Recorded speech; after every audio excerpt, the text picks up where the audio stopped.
పుస్తక ప్రియులకు పునఃస్వాగతం. ఈరోజు మనం రాగరక్తిమ 4వ భాగం చూద్దాం. చిట్టి ఎస్ఎస్ఎల్సి పరీక్షల ముందు అనసూయ తను పరీక్షలు పడుతున్నంత హడావుడి చేసింది. ప్రతిరోజు చిట్టితో పాటు తను కూడా రాత్రి 10 దాకా కూర్చుని చదివించేది. తెల్లవారగట్ల 4 లేచి 6:30 దాకా ఎదురుగా కూర్చుని చదివించేది. స్నానం పాలు వగైరా అయ్యాక మళ్ళీ 8 నుంచి 9 దాకా ఇంకోసారి చదివించేది. సుబ్బమ్మ తాడేపల్లిగూడెం నుంచి వచ్చింది కాబట్టి ఇంటి పనంతా ఆమె చూసుకునేది. అనసూయ తను అన్ని పనులు మానుకుని చిట్టి చేత చదివించటమే కాదు, రామారావు చిట్టి చదువు గురించి అశ్రద్ధ చేస్తున్నాడని కూడా సనుగుతూ ఉండేది. పరీక్షలైన నెల్లాళ్ళకి లలిత దగ్గర నుంచి జాబు వచ్చింది.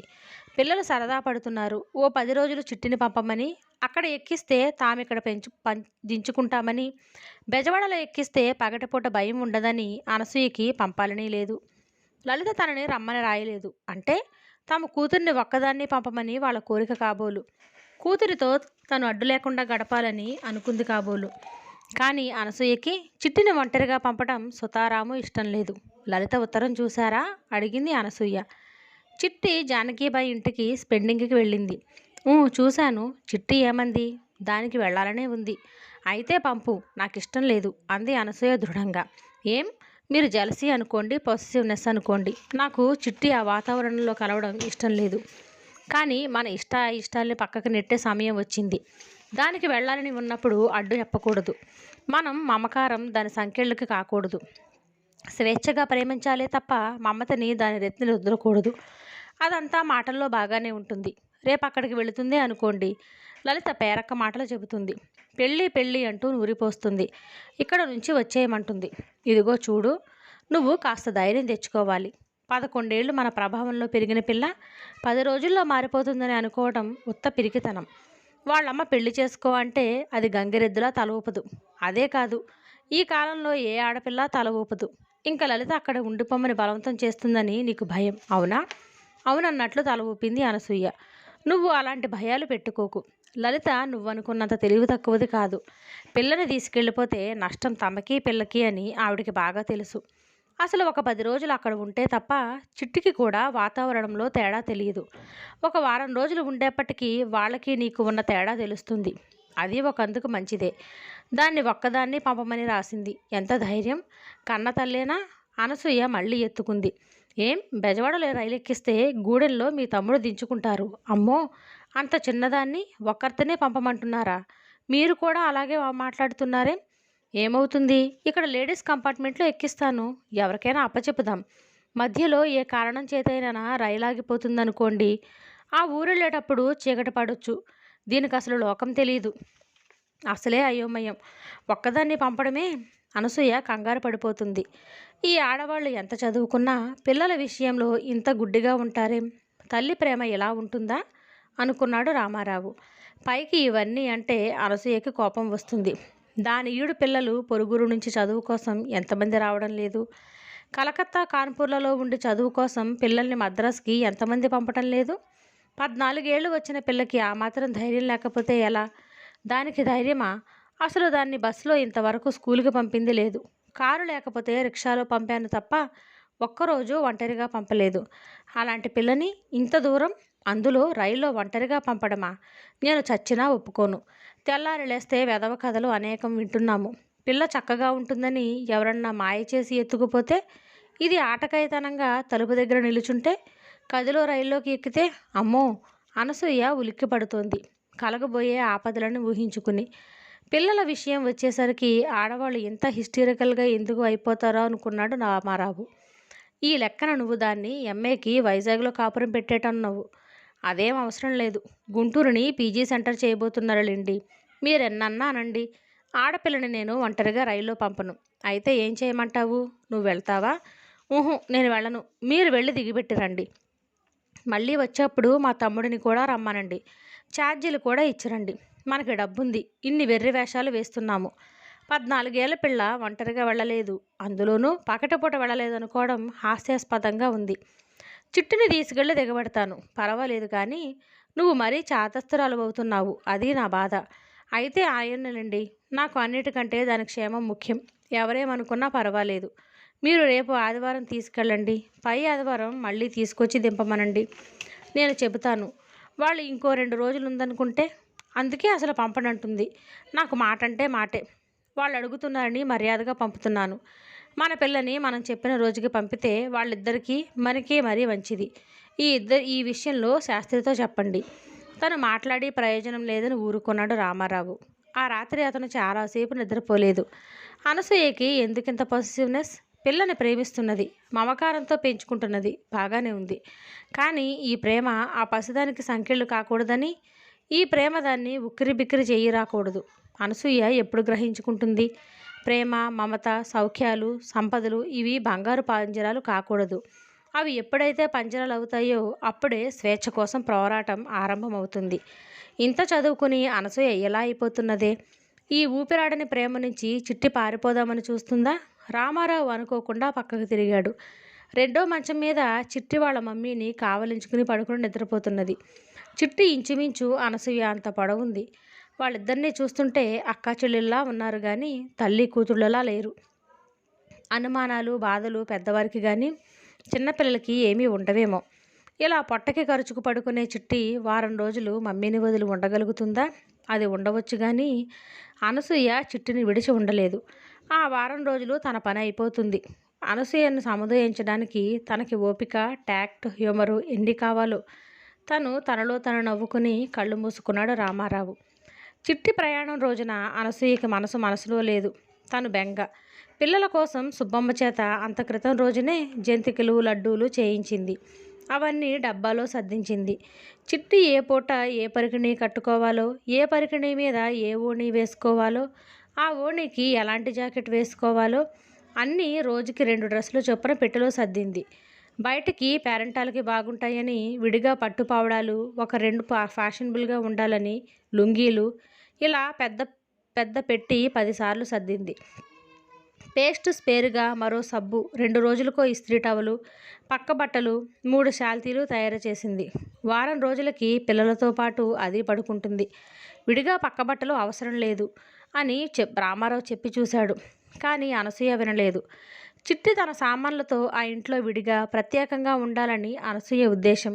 ఇలా అనుకోవడం బాగుండదని ఆమెకి తోచదు. చెబితే వినదు. అనసూయ బెజవాడ దాకా కారులో వచ్చి వీళ్ళని రైలు ఎక్కించింది. రైలు కదిలేదాకా చిట్టికి జాగ్రత్తలు చెబుతూనే ఉంది. మళ్ళీ సోమవారం నాటికి వచ్చేయమని మరీ చెప్పింది. రైలు కదులుతుంటే అనసూయ కళ్ళు తుడుచుకోవటం రామారావు చూశాడు. చిట్టి చూసింది.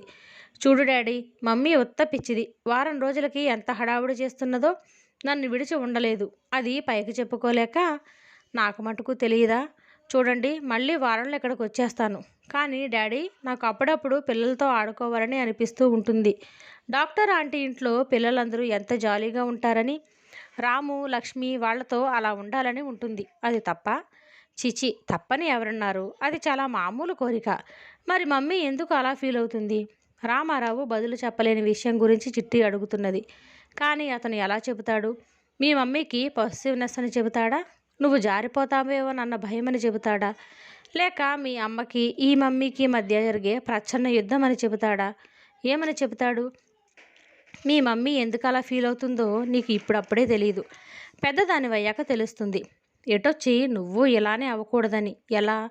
పిల్లల మీద మీ మమ్మీలాగా అంత మమకారం పెట్టుకోకూడదు. అదేమిటి డాడీ? మమ్మీకి నేను కాకపోతే ఎవరున్నారు? నన్ను కాక ఎవరిని ప్రేమిస్తుంది?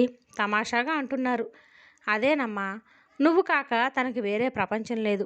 తన ప్రపంచం నీ చుట్టూ బిరిగీసుకుని పరిమితమైపోయింది. కానీ నీ ప్రపంచం పెరుగుతున్నది. ఇది పెద్దవాళ్ళకి చిన్నవాళ్ళకి మధ్య జరిగే పెనుగులాట. అందరి ఇళ్లలోనూ ఇలాగే ఉంటుందా? ఉంటుంది. నువ్వు డాక్టర్ ఆంటీ ఇంట్లో చూశానంటున్నావు. వాళ్ళంతా జాలీగా ఉంటారంటున్నావు.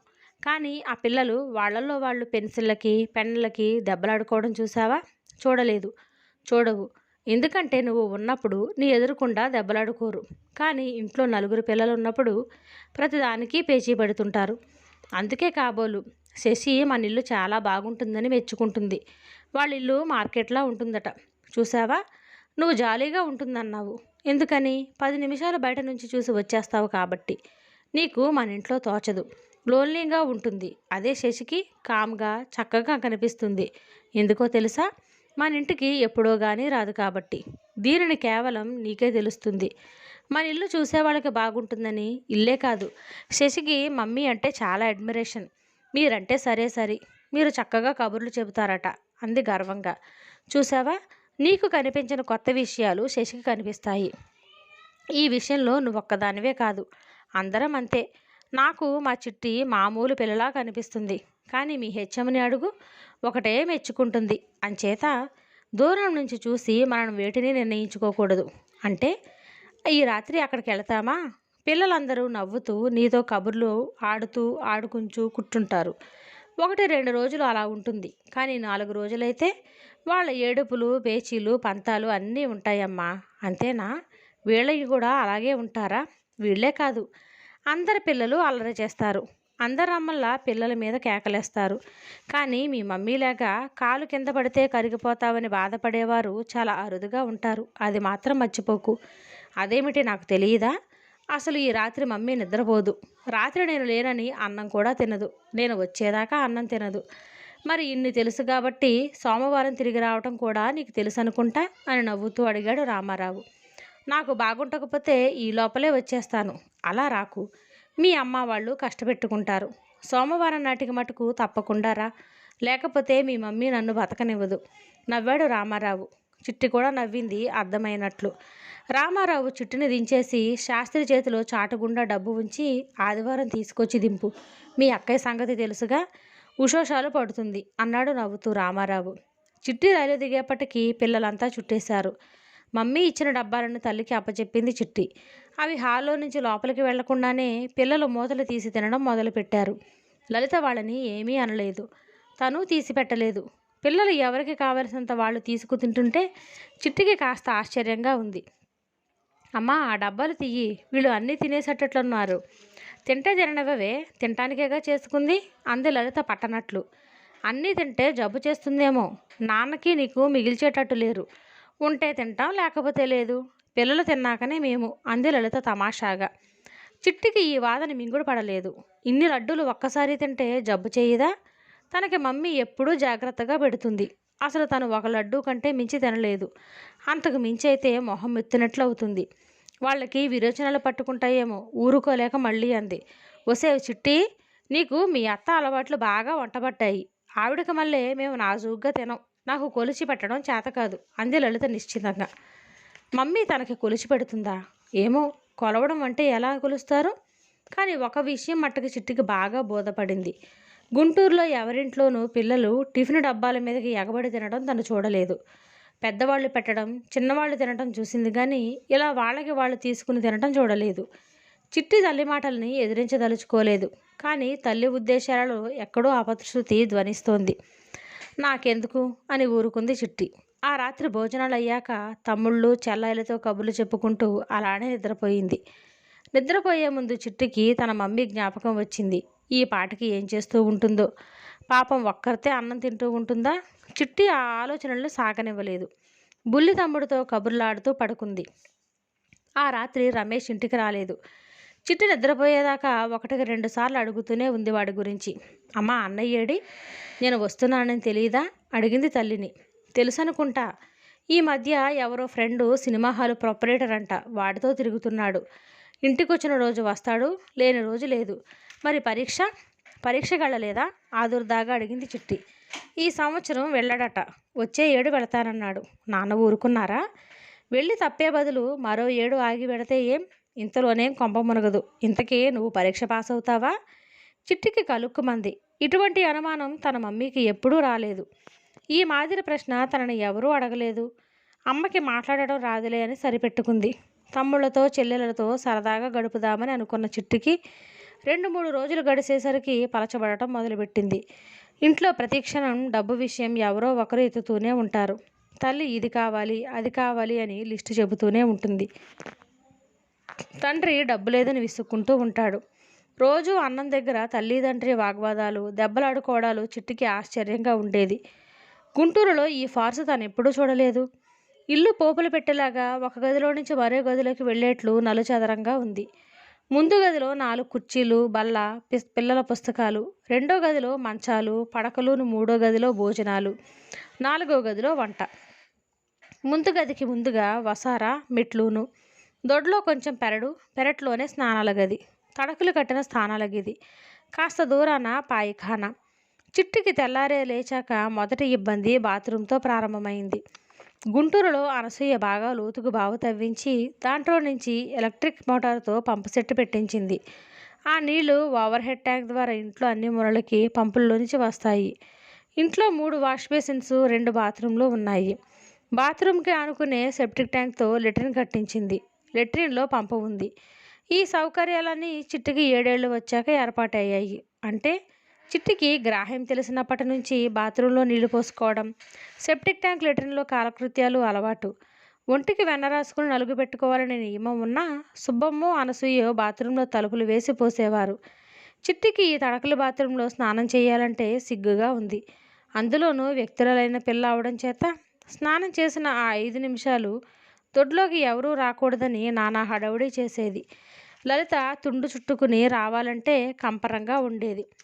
బాత్రూంలో బట్టలు మార్చుకుంటుంటే ప్రతిసారి సగం బట్టలు నీళ్ళల్లో పడి మన్ను అయ్యేవి. లెట్రిన్ విషయం చిట్టికి దినదిన గండంగా ఉండేది. ఇవన్నీ ఎలానో అలాగే సర్దుకునేది. కానీ సుందరి ఆఖరి తమ్ముడు బుజ్జి రోజు ఈ వీధిలో రోడ్డు వారగా అవతలకి వెళుతుంటే చిట్టి భరించలేకపోయేది. మొదటి రోజున సుందరి రోడ్డు వారగా కూర్చున్నప్పుడు చిట్టి అంబశక్తిలాగా, చిచి అదేమిటే సిగ్గులేదు, దొడ్లోకెళ్ళు, తప్పు, అలా కూర్చోకూడదు, షేమ్ షేమ్ అని దాన్ని అదిలించింది. అది ఏడ్చుకుంటూ లోపలికెళ్ళింది. అక్క తిట్టిందని తల్లికి ఫిర్యాదు చేయడానికి. ఛీ అదేమిటమ్మా, ఇది వీధిలో దొడ్డికి కూర్చుంటుంది, నీకు 4 అంటించు అని సలహా ఇచ్చింది చిట్టి. ఈ ఊళ్ళో ఇలాగే కూర్చుంటారు, చిన్నపిల్ల, దానికేం తెలుసు, ఇంకో 2 రోజులు పోతే దానికే సిగ్గు తెలుస్తుంది అంది లలిత. ఇది చాలా సాధారణమైన విషయంలాగా. అక్క కేకలేసిందన్న విషయం సుందరి జ్ఞాపకం పెట్టుకోలేదు. ఆ మర్నాడు అది బుజ్జి కడుపు నొప్పి వచ్చినప్పుడల్లా రోడ్డు మీదనే కానిచ్చారు. అంతలో నుంచి క్రితం రోజు లడ్డూలు లెక్క లేకుండా తినటం చేత వాళ్ళు ఇంచుమించు గంటకోసారైనా ఎవరో ఒకరు రోడ్డు వారు కూర్చుంటుండేవారు. చిట్టికి ముందు ఆ పిల్లల మీద, ఆ తర్వాత తల్లి మీద చాలా కోపం వచ్చింది. తనేదో తప్పుడు పని చేస్తున్నట్లు ఆ పిల్లలు రోడ్డు మీదకెళ్ళగానే లోపలికి పారిపోయి వస్తుండేది. ఇంటి శుభ్ర విషయంలో కూడా చిట్టికి తల్లి మీద అసంతృప్తిగా ఉండేది. పిల్లలున్న ఇల్లు అంటూ లలిత ఇంటిని సర్దదు. పిల్లలు కాగితం ముక్కలు అవి పోస్తుంటే వద్దని కేకలు వేయదు. ఆడుకునే బొమ్మలు, చదువుకునే పుస్తకాలు, బట్టలు ఎక్కడికక్కడ విరజిమ్మి పడి ఉంటే చిట్టికి బాగా చికాగ్గా ఉండేది. ఆడుకున్నాక బొమ్మలు సర్దాక అలా పారేశారంటే తంతాను, సుందరిని బుజ్జిని నదిలిస్తూ అంది చిట్టి. వాళ్ళిద్దరూ ఎవరో తన్నినట్లు ఒకేసారి ఏడుపు ప్రారంభించారు. వంటింట్లో ఉన్న లలిత పరిగెత్తుకొచ్చింది. ఎందుకర్రా ఏడుస్తున్నారు అంటూ. అక్క తిట్టింది అని ఫిర్యాదు చేశారు. దేనికే అడిగింది లలిత. చూడమ్మా ఇల్లంత డర్టీగా ఉందో, ఆడుకున్న వాళ్ళు సామాను ఒక దగ్గర పెట్టలేరా, ఈ కాగితాలు పుస్తకాలు ఎలా చిమ్మేశారో. అంతే కదా, పిల్లలున్న ఇల్లు ఇలాగే ఉంటుంది. మీ అత్త ఇంట్లో అయితే లింగులు ఇటుకోమంటూ మీరు ముగ్గురు, పెద్ద లంకంత కొంప, నౌకర్లు చౌకర్లు, ఇక్కడ ఎలా వీలవుతుంది, ఉన్నవి 4 గదులు, మనం సర్దుకుపోవాలి. అది కాదమ్మా, సుందరికి 7 ఏళ్ళు వస్తున్నాయి కదా, కాస్త జ్ఞానం ఉండొద్దా అని. పోనీ బుజ్జి అయితే చిన్నవాడు, ఇదన్నా బొమ్మలు జాగ్రత్త పెట్టుకోవచ్చుగా. ఆ పౌడర్ డబ్బాతో ఆడుతుంది, ఎంత పౌడర్ కింద పారిపోతుందో చూడు. పెద్దక్కకి నన్ను చూస్తే కోపం, మొన్న తిట్టింది నిన్న తిట్టింది అని చెబుతోంది సుందరి. ఛీ అదేమిటే అని లలిత మందలించలేదు. నేను చెబుతాలే ఊరుకో, నువ్వు వెళ్ళి ఆడుకో అంది. అమ్మా నువ్వు అలా ఊరుకుంటే లాభం లేదు, పిల్లలకి భయం పెట్టకపోతే ప్రయోజనం లేదు. వచ్చినప్పటి నుంచి చూస్తున్నాను, వాళ్ళిద్దరూ ఎంతసేపు ఆటలు తప్ప పుస్తకం పుచ్చుకోవటం లేదు. ఈ సుందరి మరీను. చదువుకేం తొందర లేదు, ఆడపిల్లకి చదువున్నా లేకపోయినా పర్వాలేదు. అమ్మా నువ్వు ఎన్నేళ్ళైనా మారవా, ఏమిటే నాకు బుద్ధులు చెబుతున్నావు. అది కాదమ్మా, డాక్టర్ ఆంటీ ఇంట్లో వాళ్ళ బేబీకి 7 ఏడు, ఇంగ్లీష్లో పద్యాలు ఎక్కాలు గడగడా అప్పచెప్పుతుంది. ఈ గాడిదకి 7 ఏళ్ళున్నాయి, తెలుగు అక్షరాలు రావు. నువ్వు ఆడపిల్లవంటూ శ్రద్ధ చూపించవు. ఈ రోజుల్లో ఆడామొగ ఏమిటి, అందరూ చదువుకోవాలి. నువ్వు చదివించింది చాలేవే, సెలవులు ఏదో ఆడుకుంటారు, దాని గురించి నువ్వు ఎంత గొడవ చేయకు. ఏమైనా నీకు మీ అత్త బుద్ధులు చాలా వచ్చాయి. ఏం మమ్మీ బుద్ధులు వస్తే బాగుపడతారే తప్ప చెడిపోరు. చదువు వస్తుంది నలుగురిలో. లలిత ముఖం ఎర్రగా అవుతోంది. చిట్టికి ఒక్కసారి భయం వేసింది, తల్లికి కోపం వస్తుందని. మమ్మీని వెనకేసుకొస్తే తల్లికి కోపం వస్తుంది, ఆ విషయం చిట్టికి తెలుసు. నువ్వు చెప్పినట్లు గుంటూరు ఇల్లు పెద్దదనుకో, పనివాళ్ళు ఉన్నారు, అదేనే నేను అనేది. డబ్బు మస్తుగా ఉంటే ఎన్ని కబుర్లైనా చెప్పొచ్చు. మీ అత్త చేతి నిండా సంపాదిస్తుంది, మొగుడు సంపాదిస్తాడు, ఎంత తిన్నా తరగని ఆస్తి. లింగు లిటుకుమంటూ ఇద్దరు. నువ్వేమో భయభక్తులతో ఉంటావు. అలాంటప్పుడు వాళ్ళిల్లు శుభ్రంగా ఉంచక నీ చిన్న ఇల్లు శుభ్రంగా ఉంటుందా? ఒసే సుందరి, ఆ కాగితాలన్నీ ఎత్తు. లక్ష్మి బియ్యం వేరాబట్టే కేకలేసుకుంటూ వంటింట్లోకి వెళ్ళింది లలిత. చిట్టికి కొత్త విషయాలు కొద్ది కొద్దిగా ఆకలింపుకు వస్తున్నాయి. ఎన్ని చేసినా ఎంత చేసినా మమ్మీ అంటే తన తల్లికి సానుభూతి లేదు. సమయం వస్తే మమ్మీని తల్లి ఏదో ఒక మాట అంటూ ఉంటుంది. లక్ష్మికి 11 ఏళ్ళు వయసున్న రాముడు పళ్ళెం కూడా ఎత్తుకోడు. కానీ లక్ష్మి ఆడపిల్ల, అంచేత ఎంగిలి పళ్ళాలు తీయాలి, బియ్యం ఏరాలి, అంట్లు తొలచి ఇంట్లో పెట్టాలి, బుజ్జిని ఎత్తుకోవాలి. ఇవన్నీ చేసి స్కూల్కి వెళ్ళి చదువుకోవాలి. ఆ స్కూలు నుంచి సరాసరి ఇంటికి రావాలి. రాముడు రాకపోయినా పర్వాలేదు, లక్ష్మి ఆడపిల్ల కాబట్టి స్కూలు వదలగానే ఇంటికి రావాలి.